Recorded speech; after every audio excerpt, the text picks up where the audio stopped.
Bonjour à tous et bienvenue dans votre émission en direct de ce 54e Salon de l'Agriculture. Et on va s'intéresser aujourd'hui à un produit phare des Pyrénées-Atlantiques puisque c'est le fromage Pur Brebis. Et là, je suis bien entouré sur ce plateau. Je suis avec Patrick Etchegaray, bonjour. Oui, bonjour. Vous êtes éleveur, vous êtes président de l'interprofession Pur Brebis, c'est bien ça? Exact. En face de vous, j'ai Fabienne Millet qui est responsable communication de cette interprofession. En deux mots, pourquoi l'interprofession?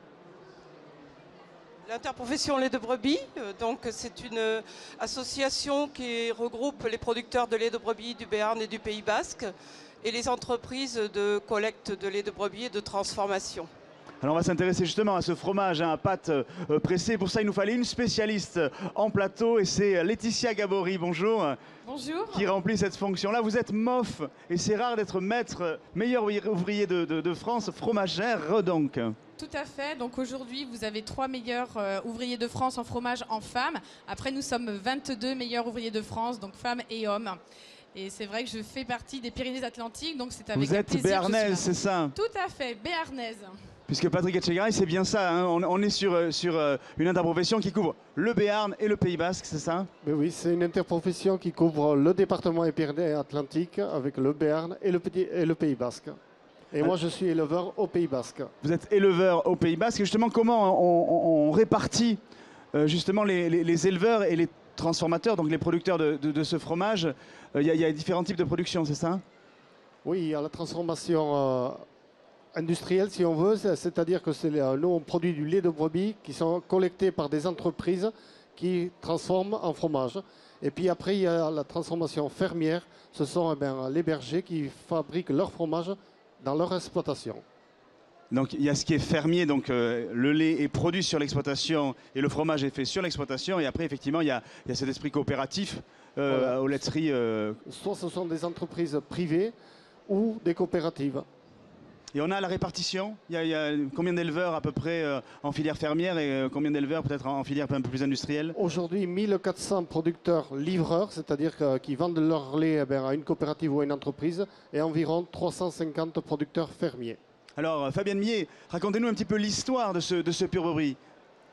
Alors l'histoire du Pur Brebis est très liée à l'histoire en fait de la filière.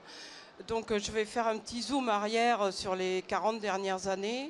Dans les années 75-80, en fait, l'intégralité du lait de brebis qui était produit en Pyrénées-Atlantiques était transformée par les industriels de Roquefort. Et petit à petit, les industriels de Roquefort ont quitté le département puisqu'ils avaient une production qui était suffisante donc dans le rayon de Roquefort.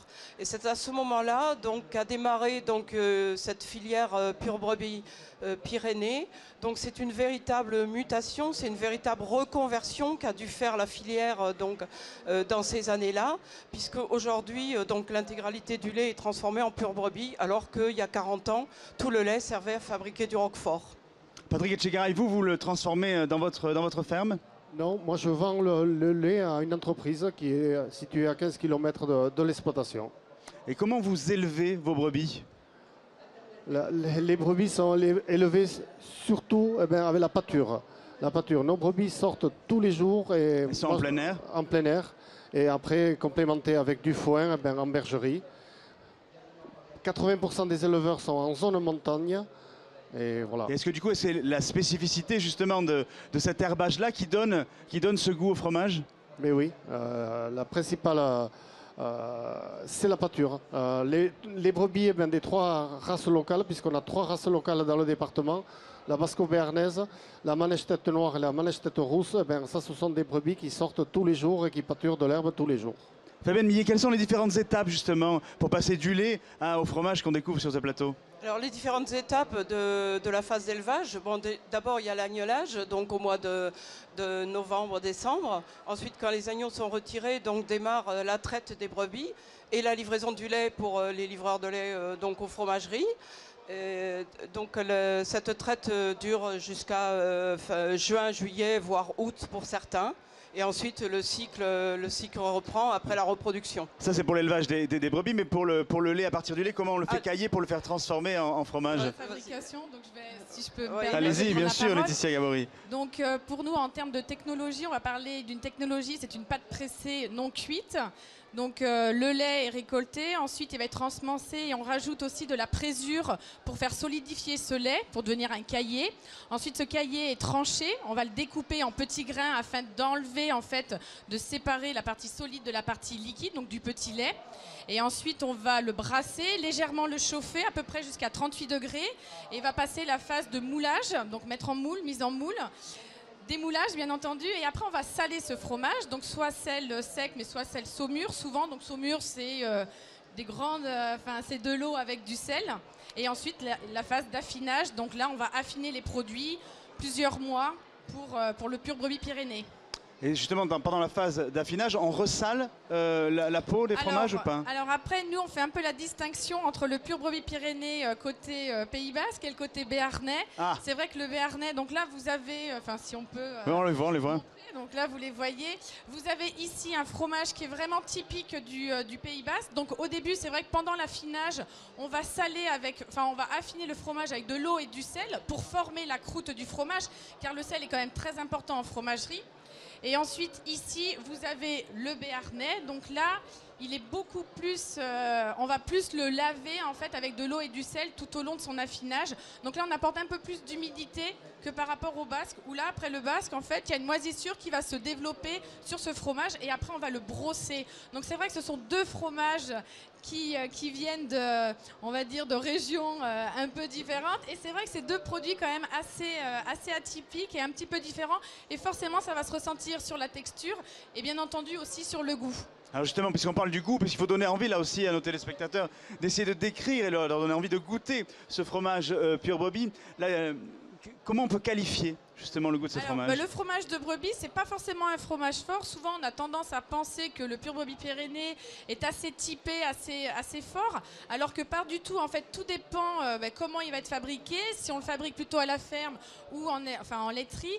Et puis ensuite, après, l'affinage va avoir vraiment son importance. Il faut savoir que sur des fromages de brebis quand même plutôt jeunes, on va avoir un côté un peu lactique, on va vraiment avoir sur de la douceur et puis des pâtes quand même assez fondantes. Donc ça, c'est quand même plutôt agréable. Donc que ce soit le matin, le midi ou voire le soir, c'est vraiment des fromages qu'on peut consommer tout au long de la journée. Et puis après, forcément, plus on part sur des productions fermières ou des productions d'estive aussi, donc là, pareil, sur des fromages d'été, donc là, ça va être des fromages beaucoup plus aromatiques. Et puis si on part sur des fromages de garde, donc là, qui va être vraiment plus affiné, forcément, on a souvent le côté un peu animal, mais ça plaît aussi. Voilà, donc vraiment, l'affinage va avoir une importance par rapport au goût du fromage et aussi à la pâte, à la texture de ce fromage. Et on peut avoir des durées d'affinage qui vont de quel nombre de mois à quel nombre de mois, Fabienne Millet? L'affinage pour avoir des produits un peu doux, donc c'est 4 mois minimum. Bon, après, si on veut avoir des fromages un peu plus typés en goût et avec beaucoup plus d'arômes, on peut aller jusqu'à 10 mois. Et c'est vrai que, en fait, le lait de brebis est quand même un produit d'exception. Et pour que le lait de brebis exprime donc ses arômes dans la pâte du fromage, il faut quand même jouer un peu en longueur. Il gagne à être affiné. Ah oui, longtemps. Voilà, un peu longtemps. Tout à fait. Laetitia Gabory, est-ce qu'il y a des bienfaits justement à ce fromage? Comment? Est-ce qu'il y a des bienfaits? Les bienfaits, naturellement, comme tout produit laitier. Donc déjà, en plus, là, c'est une pâte pressée non cuite. Donc c'est vrai que c'est assez riche en termes de calcium. Donc ça, c'est important. Ça, faut vraiment le signaler. Donc le premier apport, c'est vraiment le calcium. Après, forcément, vous avez aussi des vitamines qui sont essentielles pour notre corps. Donc les bienfaits, oui, il y en a. Après, c'est sûr que ce sont les excès qui sont mauvais, mais de toute façon, il faut vraiment consommer, ne serait-ce pour le calcium, pour les os, tout simplement. Patrice Etchegaray, vous le préférez comment, vous? Traditionnellement, chez nous, dans toutes les fermes, on finissait tous les repas par un morceau de fromage. Et celui que je préfère, moi, évidemment, c'est le fromage basque. Mais bon, parce que je suis basque. Et vous l'accompagnez avec quoi, justement? Confiture de cerise, et puis un bon verre de rouge d'Iroulegui. Laetitia Gabory, vous qui le cuisinez un peu plus que d'autres, vous l'accompagnez, vous le cuisinez comment? Alors si je dois le cuisiner, moi aussi je l'aime bien nature. Et Il y a la confiture cerise noire, mais il y a aussi la gelée au piment d'Espelette qui est fabriquée quand même aux Pays-Bas. Donc faut aussi, c'est un accord qui est assez surprenant. La pâte de coin aussi se mariera très bien. Et après, on peut faire des accords avec éventuellement des piquillos, enfin en chèvre, en fromage un peu chaud. Donc là, en pur brebis chaud, vous le coupez en petites tranches et sur des petits toasts avec un peu de piquillos. Et puis après, une petite gelée au piment d'Espelette avec le fromage légèrement toasté. Et là, je peux vous assurer, c'est excellent en apéritif. Là, vous nous avez donné l'eau à la bouche, ça c'est clair. Fabienne Millet, comment on fait pour faire connaître justement ce pur brebis? Alors ce pur brebis, effectivement, on est dans le cadre de cette reconversion de la filière. Donc l'interprofession accompagne depuis 1992 des campagnes de promotion communication, donc sous tout type de support, qui viennent bien sûr en complément des communications réalisées par les entreprises. Donc on est présent soit en presse ou en EBU comme aujourd'hui. Toutes les occasions sont bonnes pour faire découvrir ce produit. En fait, ce qu'il faut savoir, c'est que ce produit, en fait, on peut le consommer à tout moment de la journée, aussi bien en encas, en tapas. Nos chefs ambassadeurs cuisiniers regorgent d'idées pour le mettre en scène dans des tas de recettes avec du maïsoto, en entremets, en burger. En fait, on peut faire des tas de choses et plein de choses. Et on peut même le cuisiner. Et ce qui est intéressant, c'est qu'en fait, cuisiner, il révèle des saveurs qui sont tout à fait étonnantes et qui sont des saveurs nouvelles et très agréables. Et à l'export, est-ce que c'est un fromage qui s'exporte? Peut-être Patrice Etchegaray? Oui, ben, c'est vrai que traditionnellement, le premier marché était surtout dans le sud-ouest. Ensuite, on a développé les ventes de fromage sur toute la France et aujourd'hui, l'export se développe. Fabienne Millet, dans quel pays s'exporte? En Allemagne, en Espagne, je pense un petit peu aux États-Unis, puisqu'il y a un réseau de... Oui, c'est un fromage qui est autorisé aux États-Unis. Il faut savoir qu'aux États-Unis, les fromages souvent au lait cru parfois sont pas forcément autorisés, mais après avec des affinages assez longs, on peut les exporter aux États-Unis. Et je sais qu'ils en sont friands. Enfin moi dernièrement, je suis allée aux États-Unis et il y en avait, donc ils s'exportent. Peut-être pas encore assez. Mais bon, on peut le mettre, et même au Japon aussi. Enfin, voilà, ça commence vraiment à se faire connaître un petit peu partout. Fabienne Millet. Oui, la stratégie en fait de l'interprofession et des entreprises actuellement est de vraiment continuer la conquête du marché national, puisque à l'origine, il y a 30 ans, 40 ans, ce produit était consommé que dans la région et en région parisienne. Et aujourd'hui, donc, ce produit est consommé sur toute la France, même dans des régions où on n'aurait pas imaginé pouvoir l'implanter, entre autres dans le nord de la France et dans l'Est. Donc on est passé en pourcentage de foyers acheteurs de 12% en 1992 à aujourd'hui plus de 30%. Donc ça fait un foyer sur 3 aujourd'hui achète du pur brebis Pyrénées. C'est une croissance qui est très très intéressante, très soutenue et très consolidée. Mais ce sera le mot de la fin. On va inviter justement nos téléspectateurs, en tout cas, à venir goûter ce pur brebis Pyrénées. Merci mesdames et merci monsieur d'avoir participé à cette émission. Et on va déguster tout en espérant là aussi vous retrouver très vite sur Campagne TV. Au revoir. Merci beaucoup.